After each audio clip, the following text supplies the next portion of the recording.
Raajummaan faarfataa Daawit isa mootii ture raawwatamee jedhu beektonni macaafa qulqulluu tokko tokko. Mootichi Daawit macaafa faarfannaa isaa keessatti raajummaa maal jedhu dubbatee maaltummoo raawwatamee maaliif beektonni macaafa qulqulluu akkas jedhan bal'ina isaa jalqaba irratti simbiraan geenya.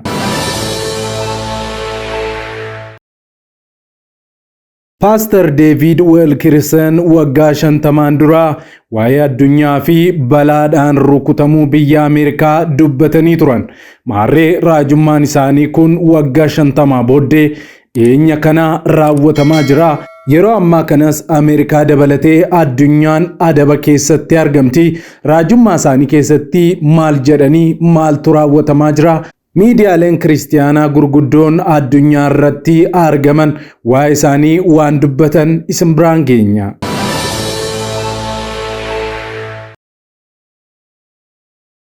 Odeessa keenya gara biraatiin fuula miidiyaa hawaasaa isin maallaqa guddaa itti roobsitanii guddiftan sagalee balleessi yookaan haqi jedhuutu waaqarraa dhageessanii maal gootu? Hammam dhugaa gootanii balleessitu moo ajajamuu diddu? Dargaggeessi waggaa 22 lammii Ameerikaa tokko garuu yuutuubii isaatiin hordoftoota miiliyoona 7 ol kan qabu gocha hin eegamne raawwateera. Inni illee maal godhee kan isin biraan geenyu ni ta'a.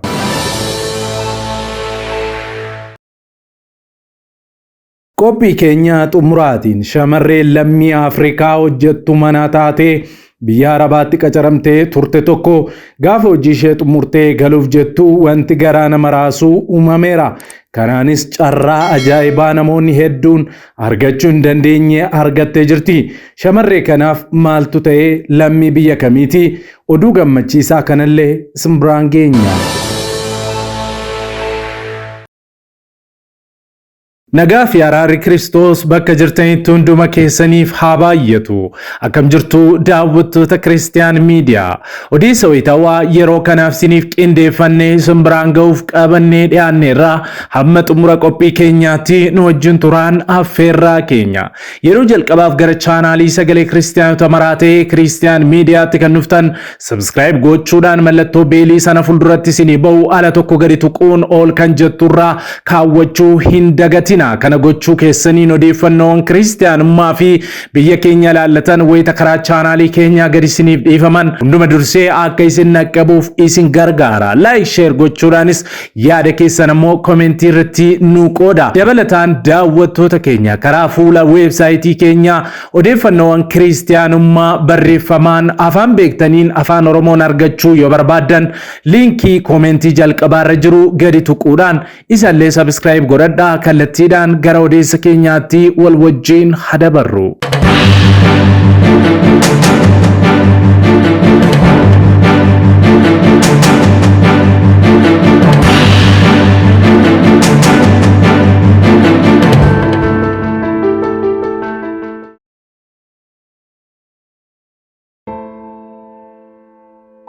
Viidiyoo kana like gochuudhaan jalqabaa.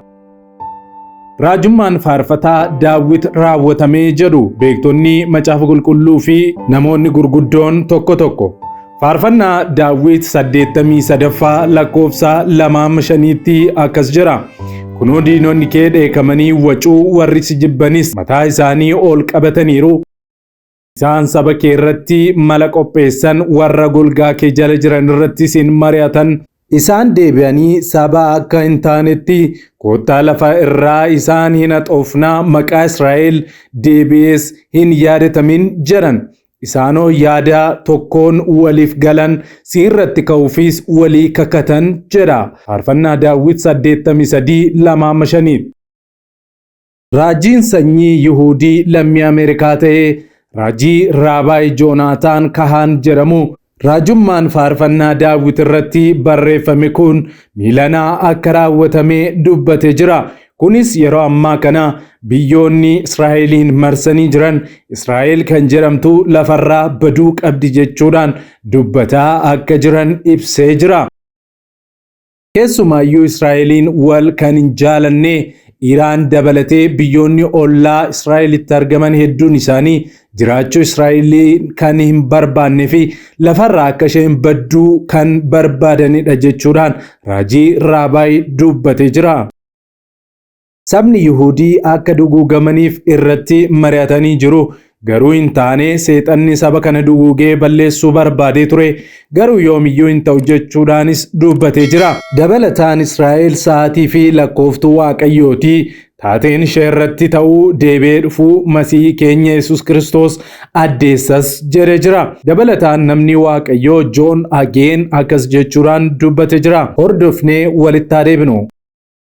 If Israel today were currently occupying all the land that God gave them, it would control all of present-day Israel, Lebanon, the West Bank of Jordan, plus substantial portions of Syria, Iraq, and Saudi Arabia. God gave exact boundaries to a specific piece of land on planet Earth. I encourage Christians everywhere to always and in all occasions, both personal and public, to aggressively in word and deed to support the Jewish people and their right to the land of Israel. Faarfannaa 127ffaa toora 6ffaa yookaan lakkoofsa 6 irratti akkana jedha. Waa'ee Yerusaalem nagaa kadhadhaa jedha. Ijaa kanaaf waa'ee taatee ba'a giddu galeessaa kanaaf Waaqayyoon haa kadhannuun ergaa keenya.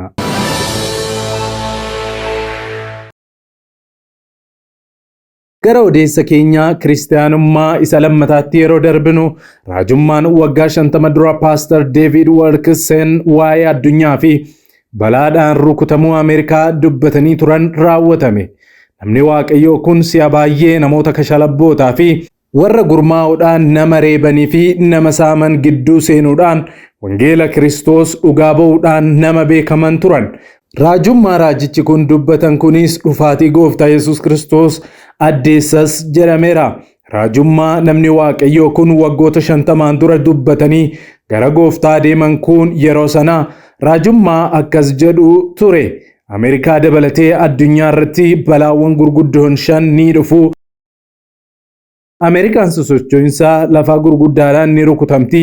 Sabni isaa ammoo ijoolleen lammiilee Ameerikaa waaqa abboota isaanii dagatanii waaqa tolfamaatti ni deebi'u. Cubbuu isaanii gadhummaadhaan guutametti ni deebi'u. Sababa kanaafis koorporeeshinoonni daldalaa gurguddoon Ameerikaa ni barbadaa'u ni kufu. Waldoonni kiristaanaa hedduu fi gurguddoon utuu kufanii fi duwwaatti hafanii hojii misiyoonummaa hedduun utuu karaatti hafanii fi milkaa'uu dadhabanii argeen jira. Balaawwan uumamaa ulfaatoo sammuu namaatii ol ta'an utuu uumama irratti mudatanii dachee kana raasaniis argeen jira.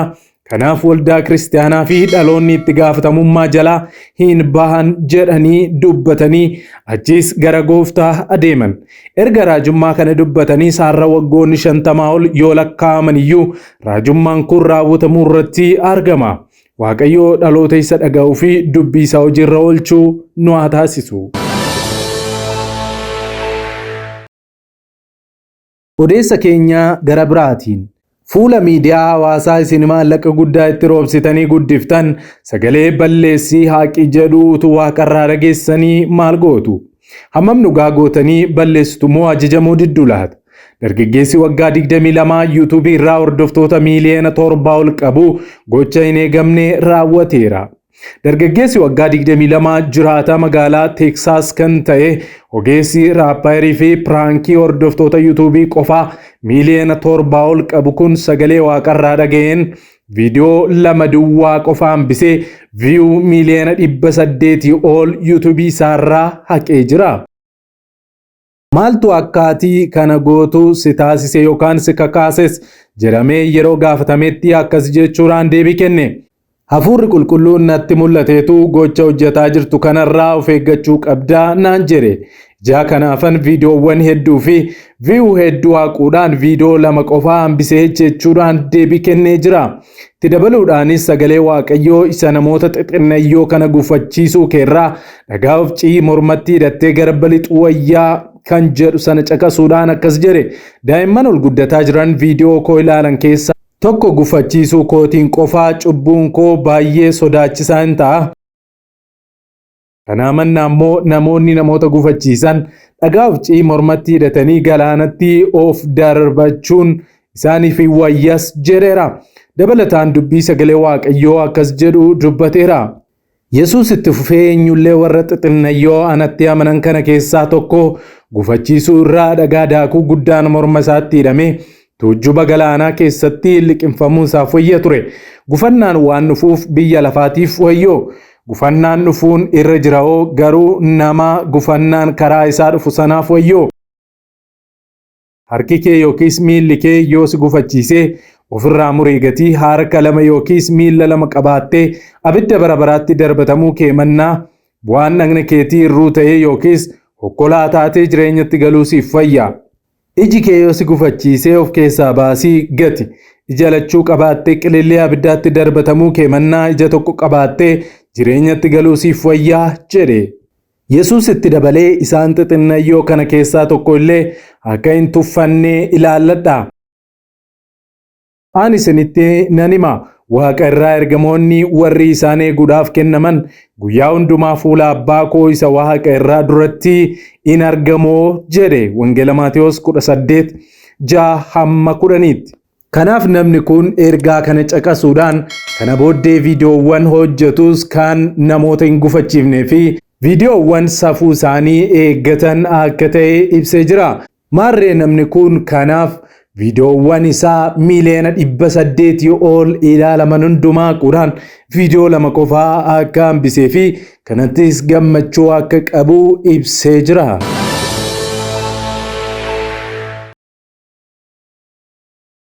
Odeessa keenya xumuraatiin shamarreen lammii Afrikaa hojjettuu manaa taatee biyya Arabaatti qacaramtee turte tokko gaafa hojii ishee xumurtee galuuf jettu wanti garaa nama raasuu uumame. Shamarreen kun Roozii jedhamti. Rooziin filannoo 3 gidduu galtee rakkatte. Keessumaa gaaffiin kun ijoollee keenya biyyoota Arabaa keessa jiraniif gaaffii guddaadha. Dubartii dargaggeettii biyya Keeniyaa kan taate namni hedduun TikTok irratti kan beektanii fi kan argitan Roozii jedhamtu kun akkuma shamarreewwan biyyoota Afrikaa biroo biyya Arabaa hojiidhaaf deemtee yeroo hojii ishees haala gaariidhaan amanamummaa fi jaalalaan xumurte. Ergasiis maatiin ishee geggeessuudhaaf gara buufata xiyyaaraatti duukaa imalan. Achitti garuu taateen ta'ee waan baay'ee garaa nama raasudha. Shamarreen Roozii jedhamtu kun jireenya mo'achuudhaaf ijoollee ishee 3 dhiiftee gara biyya Libaanoon deemte. Waggaa dheeraa turtee kana caalaa nagaa ijoollee kiyyattiin gala jettees qajeelte. Haa ta'u malee ijoolleen ishee biyya sanatti guddisaa turte ati haadha keenya sin dhiisnu jedhanii bu'anii duukaasa deeman. Viidiyoon isaanii kunis baay'ee daawwatame vaayiraalii bahee jechuudha. Addunyaas walga'e namoonni miliyoona 134 daawwatan. Hojjettuu manaa jabduu jedhamtees moggaasa argatte. Kanarraa ka'uudhaanis carraawwan gurguddaan 3 fuuldura ishee dhufanii dhaabbatan. Hojjettuu manaa jabduu jedhamtee moggaasa argachuu ishee bira darbee filannoowwan jabaan 3 isheen argattes isaan kanaadha. Tokko ijoollee ishee dhiistee deemtee jaalalaan mo'amuun dhiistee bira deemuu dadhabuu isheeti. Carraa inni lammaffaan dhaabbanni Vintmark Travel Agency jedhamu tokko ammoo gaarummaa ishee kana argee dubartii kanaaf viizaa biyya Kaanaadaa hojjechiisuudhaan barumsaaf gara Kaanaadaa erguu fi hangasitti ammoo shilingii Keeniyaa 6,030 kaffalee tursiisuudha.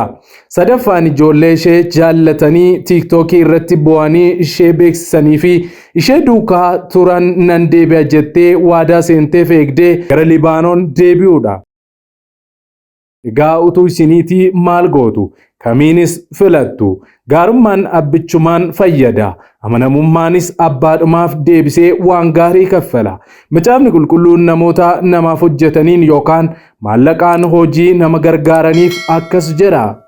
Warri wanjoo garbummaa jala jiran Waaqayyo barsiifni keenyas maqaa gadhee akka hin godhannetti warra isaan bulchan akka warra ulfina hundumaa argachuun ta'uufitti haa ilaalan.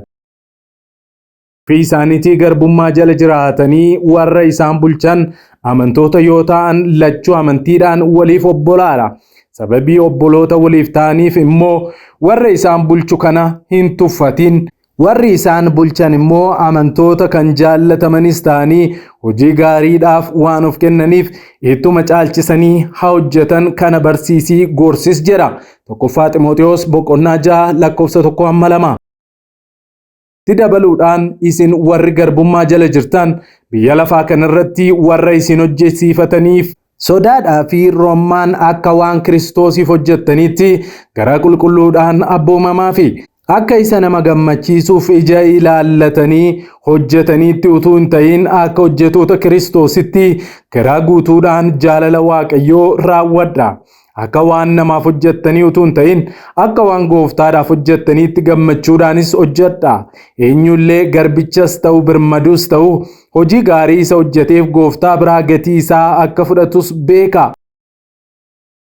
Isin warri hojjechiifattanis hojjetoota keessaniif akkasuma godha. Doorsisas dhiisaa. Gooftaan inni waaqarra jiru isaaniifis isiniifis Gooftaadha. Isa biraa immoo nama ol caalchisuun akka hin jirres beekaa jedha. Efesoon boqonnaa 6 lakkoofsa 5-9. Egaa gaafa namoota isin bulchaniif ajajamtan isaaf qofaa utuu hin taane akkuma sagaleen Waaqayyo jedhu Waaqayyoofis abboomamuu keessanidha.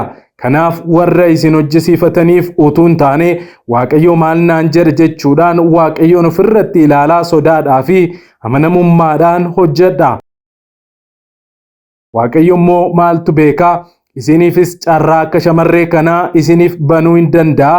Isaafoo salphaadha. Kanaaf argattanis dhabdanis Waaqayyoon sodaadhaan bakka itti ergamtanii fi qacaramtanitti amanamummaadhaan hojjedha.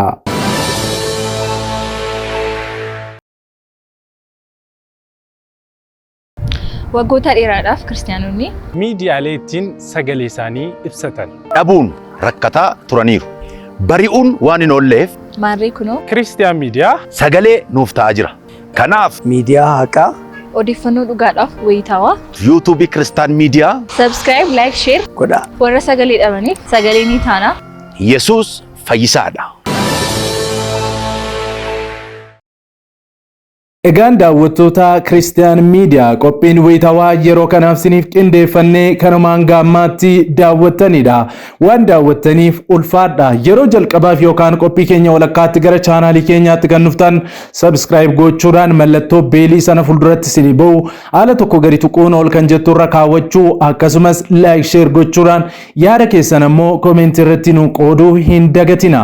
Karaa fuula weebsaayitii keenya www.christiannews.ethiopia.com odeeffannoowwan kiristiyaanummaa argachuudha. Liinkii koomentii jalqabaarra jiru gadi tuqaa isiniin jecha sa'aatii muraasa booddee odeeffannoo gara biraatiin hamma deebinee ol arginutti turtii gaarii isiniif haa ta'u ulfaadha.